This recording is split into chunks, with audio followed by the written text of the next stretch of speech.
I don't know. Thank you, Ernest. Hello, everyone. Great to see everyone with so much energy in the room. And I'm very happy to introduce you our great panel for today. It is Holly Liu and Anastasija Oleinika. Please come on stage and let's kick this off.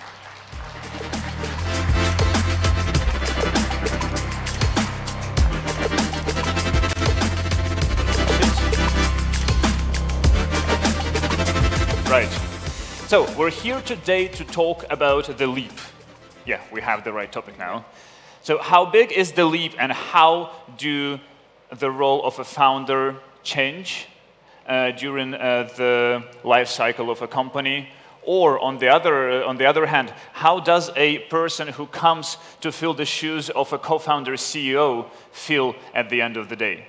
So before we start answering those questions, let us have an introduction round, starting with you, Holly. So who are you, what are you doing, and what has been your journey so far? Yeah, absolutely. He told me to keep it brief, so I'll try to keep it brief. Tomorrow you can hear more about an in-depth journey, but I co-founded a company called Kabam.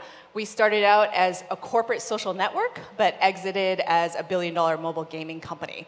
So we took a lot of pivots, or failed a lot. Pivots are just a fancy name for failing. And during that time, we started with 4 co-founders. By the time we exited, we had 3 founders. All of us were doing different things except for the CEO. So there's definitely a lot of different types of perspectives that I have there as the company grows and scales. At the height, our company was over 1,500 employees, including contractors, with 6 offices around the world. And then when we sold in 2017 to Netmarble and Fox Next, I ended up at Y Combinator as a visiting partner for the last 4 batches. And for those that don't know, Y Combinator is an early seed stage fund that is invested in like companies like Airbnb, Dropbox, Twitch. They have open applications, so if any of you are interested, their applications are open. Sorry, quick plug.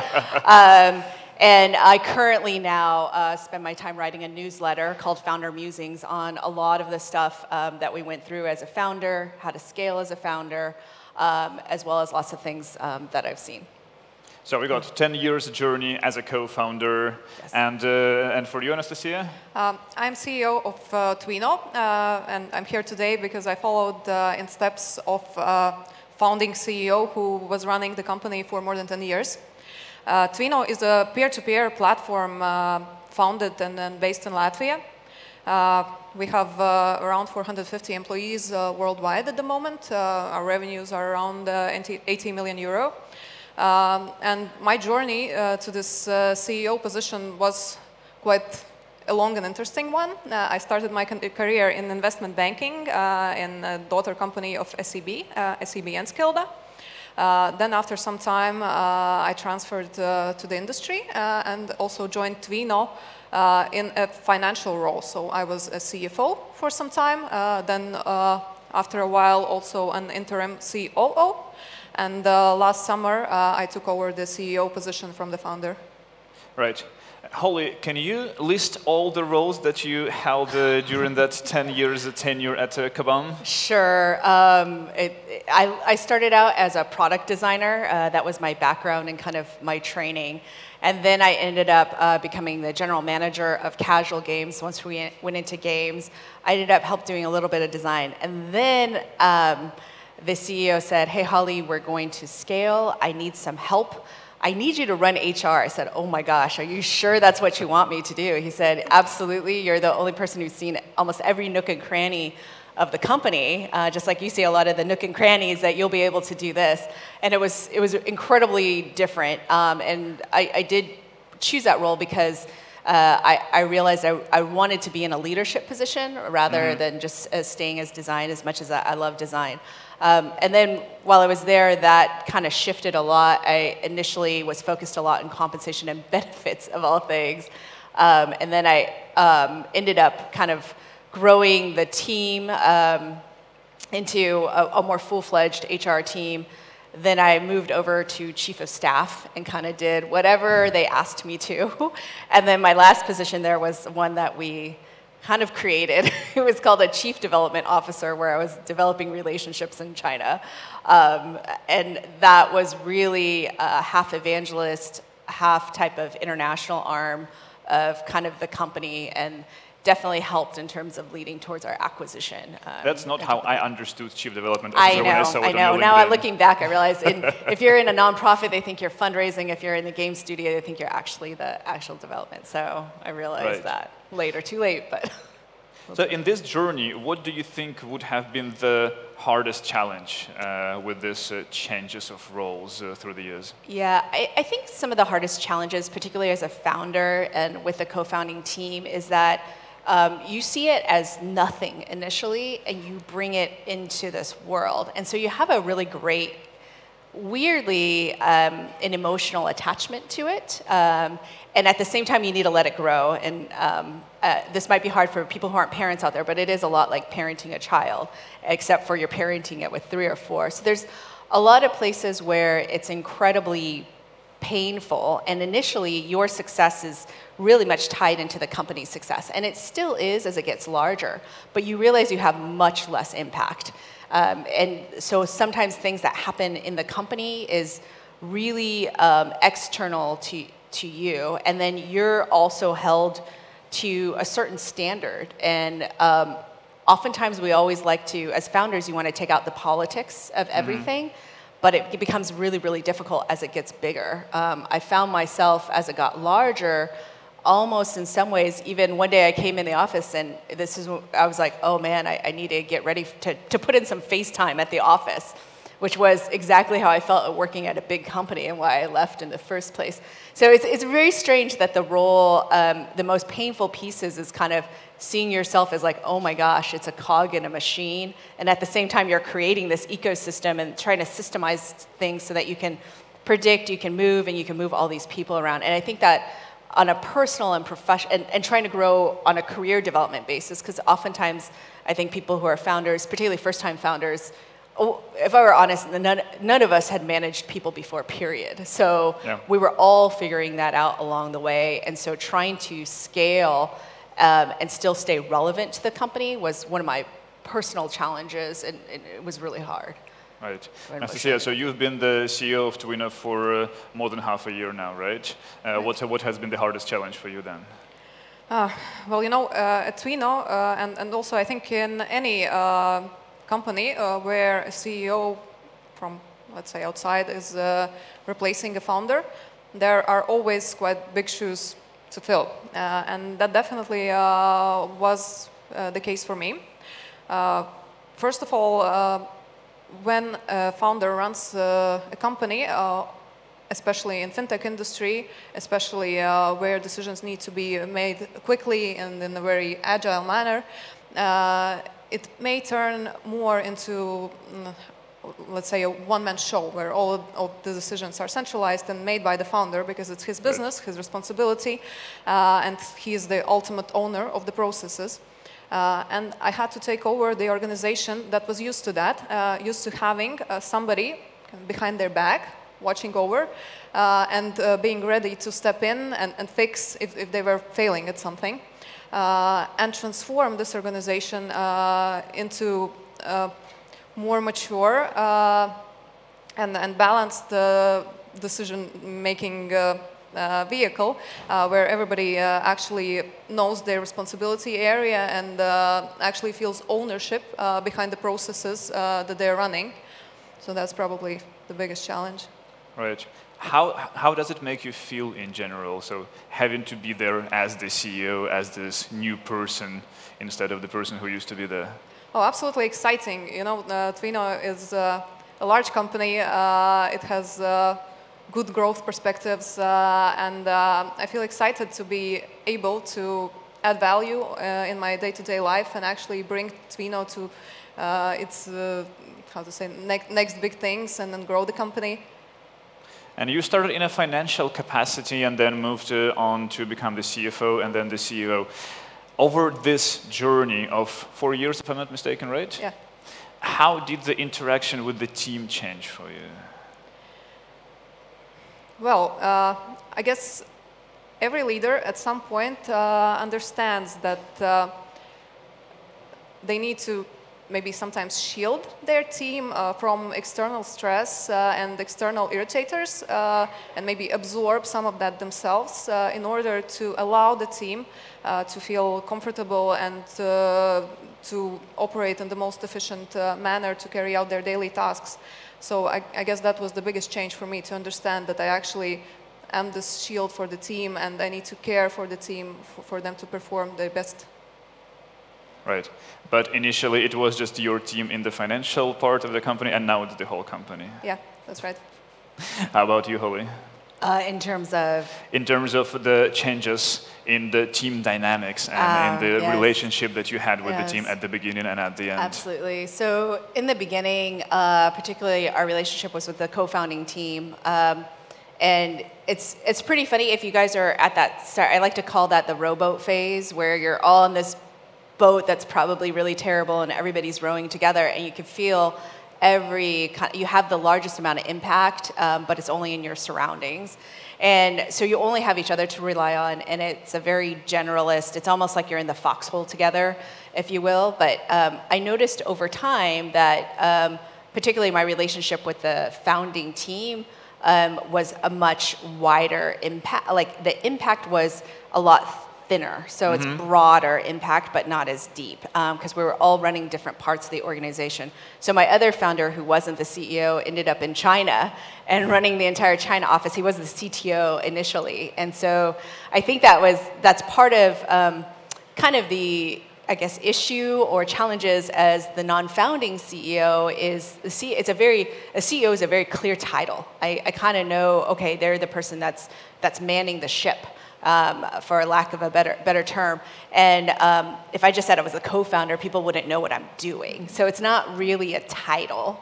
And it's kind of, so initially we had to kind of come up with some of the titles. So the team, the co-founding team, the dynamics certainly changed, and we did have to communicate. We were communicating, but it was definitely on less frequent.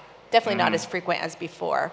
And then the team that we ended up building and recruiting, there was definitely a lot of that shielding and trying to figure out, okay, what is helpful for them, and then at the same time, you as a founder really feeling like you feel so invested, and you know a lot, or maybe you don't know as much either, and you become just part of this organization. So I feel like on two dynamics of managing the team, and then I'm sure you felt this as well as also your peers in working across, when you're CFO, with the other like C-suite, and how did you guys work together? So you have different kind of vectors and a lattice of all these teams that you're a part of, and you're constantly juggling each one.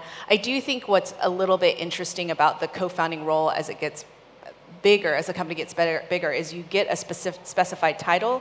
And what's very clear is there's always somebody that's better than you. There was always somebody who's better than me as HR. There's always a better CTO somewhere out there, but it wasn't better for our company at the end of the day. And the CEO made that call, right? So I think that, and on the other hand, I was just trying to learn what it was like to be HR, and how do I build this culture? How do I build, not only that, put the processes in place to make everything run and still acquire the best talent. Right, and that brings us to something that I guess a lot of people in the room have been experiencing, which is the imposter syndrome. Is this something that you would be experiencing as a new CEO coming to a company? Yeah, we actually discussed this a bit before the panel. I believe that many of us have experienced imposter syndrome at some point in their lives. According to research, it's usually either when taking up a new position in a different role, or either after a promotion. So, of course, I've been there, but you have to just shake it off as quickly as you can, understand that this is your role now, this is your responsibility, and you just have to deal with it. You have to own up to it, and then it works. Yeah. How about you? I mean, absolutely. There's constantly a ton of imposter syndrome all the time, especially as the org is scaling and you're trying to figure out, okay, how do I even do this? Even, I'll be honest, at Y Combinator, how do they want me to give advice? What is the right way, the wrong way? Is there something wrong with me? All those questions, and I think some of the best combats for imposter syndrome is kind of stepping into it and kind of leaning into it, and also as well as recognizing that everybody else has it. In some ways, that should be a relief in terms of the common humanity of things, where oftentimes I get so worried about, if I'm honest, how much I'm perceived, but reality is if most people are like me, they're probably too busy thinking about themselves, in all honesty, so absolutely. That's something to keep in mind. When these kind of situations happen, when you really find yourself thinking these kind of thoughts, where do you get support from? Who or where? Absolutely. So my husband's been a ginormous supporter, and he was somebody I married, and within like 3 weeks I said, can you stay at your, so unfortunately in the US, our health benefits are always through a job. So I said, please, can you stay at your job so that I could get health benefits? And he made a ton of sacrifices. So my husband is certainly someone who was there. Secondly, meditation and prayer has been incredibly helpful for me in the journey of being able to kind of see, and I know different people believe different things about, I do believe in meditation, prayer, centering, the universe, God, whatever you want to call it, that there is something bigger than us that this is guiding forward. Otherwise, I just kind of feel whenever we have a failure or a setback, I'm like, okay, this is just a way that this is just some type of movement in terms of a path that was made for each one of us that's just different. So it helps me put failure in perspective, also enables me to get some of the support from a spiritual perspective, a mental and emotional perspective as well. So those have been like 2 large sources of support for me, as well as the third one would be meeting with other co-founders. I have I don't know if many of you have listened to Patrick Lee's talk, but I help him admin a tech co-founder group in the Bay Area, and that's been incredibly helpful in terms of getting some of the emotional support. Again, I think maybe it's because misery loves company, so whenever you find somebody in a similar state, there's something about that where you can relate to one another and you just don't feel so alone. So those are probably the 3. Anastasija, what do you practice? What do I practice? Boxing. Yeah. Yeah, but in terms of external support, sure. I can also say that my husband has been enormous support to me, because you need somebody to talk to, actually, and then to release all of these things that you're thinking throughout the day. Am I right? Am I wrong? Just talk it out. Second thing is actually there are some pretty good business books around to which to refer. And for me, always, I usually listen to books either when I'm running or when I'm driving, and it allows me to put the things that are going on the day-to-day basis in the perspective, compare my situations to the situations described, and also come up with some new ideas. And the third, actually, I think it's within our own power to recognize that we are not know-it-alls. As you mentioned, we are not supposed to, also as a CEO, you're not supposed to know everything and be able to do everything. Recognizing that and building a system around yourself that supports you in decision-making, in strategizing, is a good thing, and that's what we did at Tuino. We established 2 separate boards, where one is the supervisory board, meeting a few times a year, discussing the strategy, and also the executive board, where discussion about different topics and different decisions happens among several team members who can each contribute, and that has been huge help for me to be able to make decisions more in a smart manner. Sorry, can I ask a question? Go That's ahead, go ahead. Super fascinating. Is the executive board the governing board? And did you create this after you came in? Yes. The 2 separate boards? Okay, let's not go into legal details, but like usually in startup and in fintech community, as I already mentioned, there's just the CEO making all of the decisions, and they are the only ones having, like information about everything. So what I did instead is I established executive board where my CFO, CTO, Chief Risk Officer, Chief Marketing Officer, and other team members are.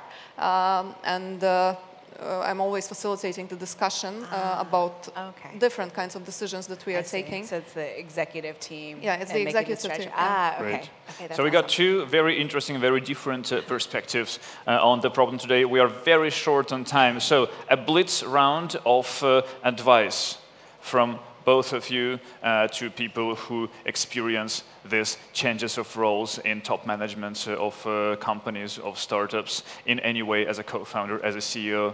What would you advise? What are the best practices? What to do?